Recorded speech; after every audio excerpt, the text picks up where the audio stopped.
aktivis gitu loh. Kalau nggak aktif terus gimana, mau diem aja terus gimana coba. Tapi dari kan kamu baru sehat kemarin ini kan, Kenapa? baru sehat. Iya. Ada ketakutan nggak sama itu? Enggak, justru saya masih harus banyak aktivitas. Kalau semakin saya diam aja nggak ada aktivitas, itu justru malah saya stres gitu. Udah kalau stres ya udah, ininya kambuh gitu. Jadi harus banyak aktivitas gitu. Kalau udah banyak aktivitas itu udah lupa. Yang penting pokoknya obatnya itu nggak terlambat Tapi gitu. kamu lebih suka kambuh tuh apa aja nih? Mungkin badannya lebih kayak gimana atau rambut? Saya kan ada beberapa sakit juga ya sebetulnya. Kalau kansernya sih alhamdulillah sampai sekarang baik-baik aja ya. Mudah-mudahan kalau dibilang survive gitu sih belum karena masih 3 tahun 4 tahun. Kalau udah 5 tahun ke sana katanya itu. Tapi alhamdulillah saya sih sudah ya kalau yang saya rasakan sih baik-baik aja karena saya juga aktif kontrol gitu kan. Terus penyakit lainnya kan juga banyak gitu. Jadi ya kalau saya nggak ada aktivitas terus saya nggak ada kerjaan ya terus buat saya berobat apa? Saya kan perlu berobat gitu dan obat itu kan harus tiap bulan tuh harus gitu loh. Oh berarti sekarang berobat masih terus rutin? Tiap bulan rutin itu ada beberapa pengobatan gitu. Tapi Mami sendiri sekarang mungkin pengobatan sudah makin menipis apa atau tetap di Tetap ya kayak psikiater ya itu masih udah berjalan berapa tahun 10 tahunan lebih itu psikolog psikiater itu masih aktif setiap bulan ya. Terus gula darah tuh tiap bulan harus sambil darah sewaktu puasa tuh harus rutin. Terus asam lambung itu kan asam lambung kan udah yang GERD yang pernah ngeluarin darah ya batuk darah gitu itu dari GERD-nya sampai ngeludah darah itu dari GERD-nya waktu di endoskopi sampai 3 kali akhirnya udah membaik tapi ya rutin harus obatnya nggak boleh terlambat terus dari gulanya juga nggak boleh terlambat gulanya tiap bulan harus cek terus psikiater terus ya cancer banyak lah ya tapi kan dia masih kontrol kan. ini nggak sih Mami? Ya suamiku sih yang lebih tahu ya. Jadi umpamanya ini hari ini ada 3 pekerjaan atau 2 pekerjaan, lu mau ambil semua atau mau ambil satu gitu terus kamu kalau aku lagi happy tiga-tiganya nggak apa-apa kalau masih lu happy nggak lu badan lu sehat nggak kalau memang lu jangan dipaksa gitu.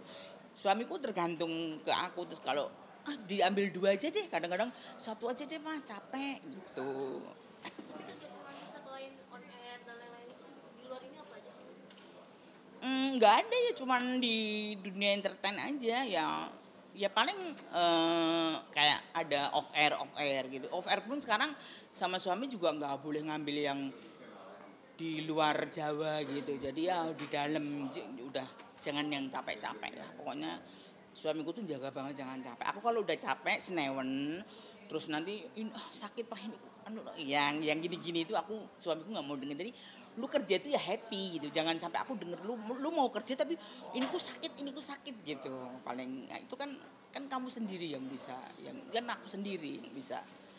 Kemarin di podcastnya Kak Ires banyak banget komentar kayak terharu itu sama Mami mungkin seperjuangan itu sampai jual Sebetulnya kalau jual-jual aset itu udah lama banget karena ya memang dipertanyakannya sekarang ya aku jawab sekarang. Sebetulnya itu udah lama banget ya pada saat dulu aku lagi rehab terus bebarengan Covid. Itu kan benar-benar nggak ada apa-apa ya memang aku jual aset-aset itu sebetulnya ada alasannya gitu loh waktu itu ada alasan cuman dipertanyakannya kan baru-baru sekarang dipertanyakannya ya aku jawab sekarang kalau nanyanya dulu ya mungkin aku jawab dulu gitu loh. Sudah kalau sekarang itu mau dijual aset-aset apa udah nggak punya aset apa-apa ya ada sih rumah tapi kan nggak mungkin saya jual di Solo kan ada anak-anak ada keluarga yang dia harus punya tempat tinggal gitu loh. Raffi bener-bener bantuin Mami.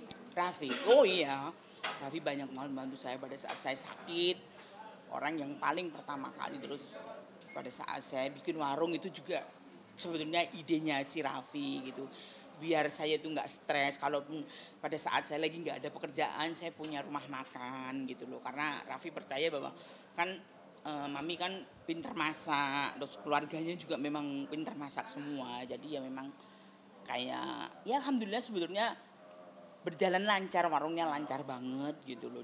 Banyak diminatin orang ya karena ya memang ya bukan sombong ya memang enak Berarti gitu. sekarang masih suka lukit-lukit warungnya Mami karena mungkin banyak bantu-bantu apa gimana? Ya kalau lagi nggak ada pekerjaan saya pulang, saya ke warung gitu. Kalau saya ke warung rame gitu ya, yang pada makan, pada foto-foto tuh pada ada Mbak Nunungnya deh. Besok mereka ya datang ya kayak foto-foto gitu. Jadi sama-sama membantu untuk kehidupan Mami. Untuk Iya, iya.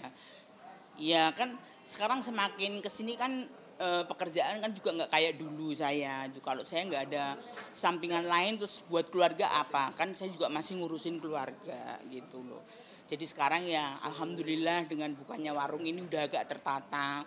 Seperti keluarga saya udah punya penghasilan. Karena warungnya juga rame ya, warungnya diminatin orang. Tinggal saya sendiri kan yang harus cari uang untuk pengobatan diri saya sendiri gitu loh.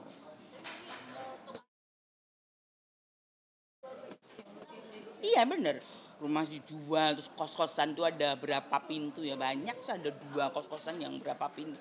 Banyak sih, dulu itu memang pas kebetulan saya direhab kan 9 bulan kan nggak ada pemasukan. Kebetulan selesai rehab ada Covid. Nah itu benar padahal saya kan harus menghidupi sekian banyak keluarga gitu. Jadi memang ada alasan waktu itu ya. Jadi bukan sekarang-sekarang ini saya menjual itu enggak. Karena dipertanyakannya sekarang gitu. Karena waktu itu kan cuma pada Mami tinggalnya di mana sekarang di Jakarta. Saya memang kos dulu setelah yang saya nggak ada rumah saya kos. Nah, terus mereka pada kaget gitu. Masa Mami kos loh. Terus sebetulnya kenapa sih kos sampai ya mungkin mereka kok Mami sampai kos gitu ya. Ya memang saya di Jakarta kos gitu. Ya dipertanyakannya sekarang gitu loh. Jadi akhirnya jadi ya mau viral sebenarnya saya sih nggak malu gitu loh. Kenapa saya harus malu gitu loh. Saya kan menjual aset, menjual apa-apa kan ada alasan gitu loh. Ini jual asetnya ini sebelum ada usaha di Solo ya? Iya sebelum ada usaha di Solo. Terus kalau sekarang rumah, definisi rumah Mami bukan kos-kosan ya Mami ya. Kalau di media online kan kos-kosan. Iya, dulu kan banyak kos-kosan, saya punya kos-kosan beberapa kos-kosan gitu. Emang terjual semua karena memang ya memang waktu itu memang nggak ada pekerjaan, terus Covid, gimana terus. Padahal kan kita perlu hidup kan terus berjalan. Hidup saya kan bukan 1-2 orang. Melihat untuk regenerasi Sri Mulat sendiri nih sekarang yang ada pelawak. Hmm. Kami ada niatan nggak sih untuk buka pelatihan untuk Sri Mulat gitu? Kenapa? Buka kelas, kursus. Lawak itu nggak ada sekolahnya loh, jangan salah loh. Susah loh lawak itu pekerjaan yang paling susah loh, paling susah sekali loh. Makanya saya itu sekarang kadang-kadang ditanya Mami sekarang kan banyak yang muda-muda pada bermunculan merasa ketinggalan. Ya bukan merasa ketinggalan ya memang sudah saatnya gitu loh. Memang udah saatnya, memang dunia itu kan bola itu kan berputar kan ya. Jadi memang saatnya mereka saya masih terlibat aja walaupun sebagai bintang tamu, walaupun sebagai hanya sekedar bintang tamu itu saya masih punya rasa kebanggaan gitu loh. Yang saya sedihkan itu justru Sri Mulat yang begitu gedenya ya berapa banyak pemain-pemain Sri Mulat yang punya nama besar tapi sama sekali tidak ada regenerasinya. Itu yang saya sedihkan. Justru yang saya sedihkan itu bukan yang saya sedihkan sekarang saya tertinggal. Kalau orang sekarang Mami Nunung udah tertinggal. Ya memang udah saatnya mau ngapain lagi kita harus ngakuin dong. Jangan kita sampai sindrom. Aduh kalau sampai sindrom kan bisa gila sendiri. Kita harus ya kita masih terlibat meskipun hanya bintang tamu aja kita masih bangga. Masih senang bisa kerja sama anak-anakku kan sekarang mereka itu. Sudah bukan adik-adikku lagi kan gitu loh.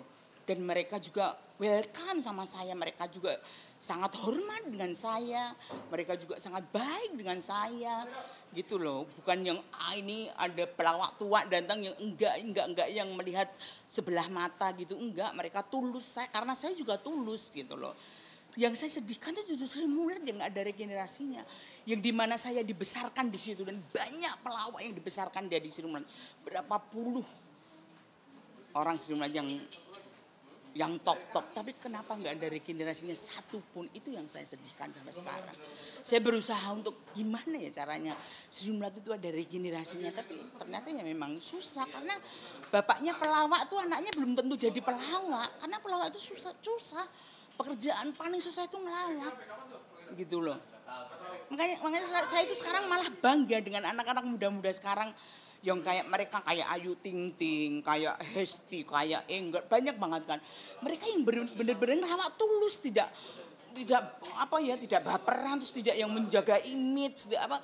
Karena memang ngelawak itu kalau nggak pure tulus ya cuman jadi cantik-cantik aja. Iya gitu loh. Makanya saya tuh bangga dengan anak-anak sekarang, mereka tuh ngelawak memang bener-bener ngelawak gitu dengan hati gitu loh. Mami, ini banyak banget netizen yang bilang kayak untuk hidup lagi kayak kemarin cancer, Mami keajaiban banget gitu loh. Mami makin sehat, terus rambut kemarin makin lebat gitu, Mami. Rambutnya makin wah makin iya karena kemoterapi itu ternyata rambut itu ada pengaruhnya jadi krebo, karena kemarin krebo segini, jadi sampai ditipisin terus dilurusin. Tapi katanya percaya nggak sih sama keajaiban doa atau keajaiban Oh, orang-orang yang berdoa itu buat Mami? keajaiban itu pasti selalu ada deh. Jadi makanya saya kan selalu jadi pembicara ya di tempat-tempat kayak rumah sakit apa untuk sesama penyintas cancer. Saya selalu apa sih, cancer itu ya hanya semangat gitu ya, jangan dibawa stres karena musuhnya dia itu stres. Jadi semangat dia, apapun harus kita terima dengan ikhlas, ya kan? Karena mujizat itu ada,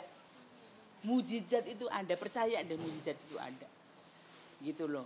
Pokoknya kita kalau kita berubah dengan baik, kita ikhtiar dengan ikhlas, kita terima dengan ikhlas, ya kita harus kita jalani apa kata dokter, kita harus turutin, ya kan? Jangan yang ini takut. Ya memang awalnya aku juga takut, tapi kalau kita hanya menunggu takut sampai kapan gitu. Tapi katanya ini karena kebaikan Mami dulu mungkin ke orang, jadinya Allah balas dengan kesehatan Mami. Amin. Percaya nggak tuh Mami kayak gitu? Ya percaya banget gitu loh, percaya banget. mantan cancer sendiri, Mami ini kan juga berkontribusi ke anak-anak yang mungkin kena cancer sendiri. Apa sih kegiatan Mami? Ada nggak tiap seminggu sekali untuk datang ke rumah cancer gitu?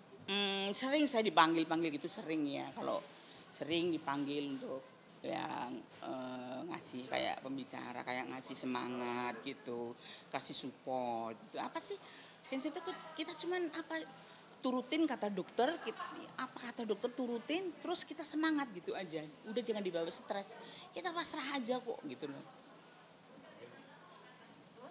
Iya. Oke, makasih Mami.